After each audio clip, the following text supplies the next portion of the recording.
Hassan Rida from mathemaths.com. Let's start with question number 2 and 7th part of exercise number 7.3. The statement of this question is actually we have to solve this inequality. ये एक inequality हमारे पास given है, इसको हमें solve करना है. तो last questions की तरह इसके अंदर भी हम यहाँ पे सैंडविच जो हमारा सेंट्रल पार्ट है उसके साथ इसकी डिवीजन कर देते हैं. एक तो ये इसकी डिवीजन होगी और इसके साथ जो दूसरी डिवीजन होगी वो कुछ इस तरह से होगी कि ये यहाँ पे इस तरह से आ जाएगा. तो अब हम इसे लिखते हैं. ये आ जाएगा हमारे पास 1 - 2x is less than 5 - x and 5 - x is less than 25 - 6x. अब क्योंकि हमने इसको सॉल्व करना है तो जो वेरिएबल इसके अंदर x है, x की वैल्यू को हमने फाइंड आउट करना है. तो हम यहाँ से इसे स्टार्ट करते हैं.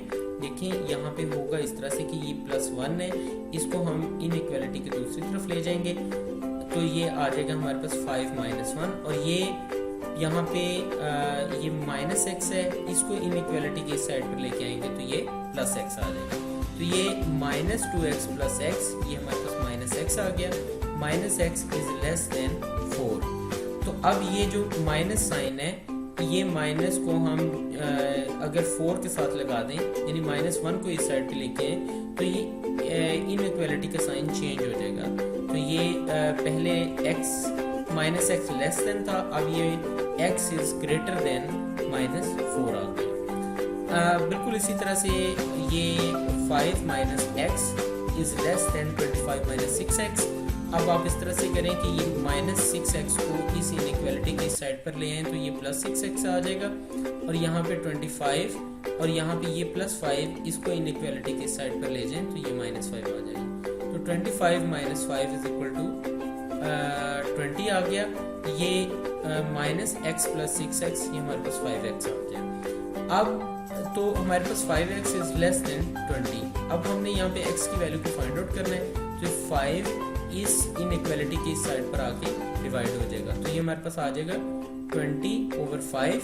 तो यहाँ पे x की वैल्यू हमारे पास आ गई 4. So the final statement will be के -4 is less than x, -4 is less than x and x is less than 4 and x is less than 4. तो फाइनल स्टेटमेंट हमारी इस तरह से आ जाएगी. इसके साथ ही ये क्वेश्चन कंप्लीट हो गया. अगर आपको इसमें कोई कन्फ्यूजन है तो आप मुझसे कॉन्टेक्ट करें. हमारा यूट्यूब का चैनल अवेलेबल है, आप उसे सब्सक्राइब करें ताकि हमारी लेटेस्ट वीडियोस और अपडेट्स आपको मिलती रहे. Thanks for watching mathemaths.com.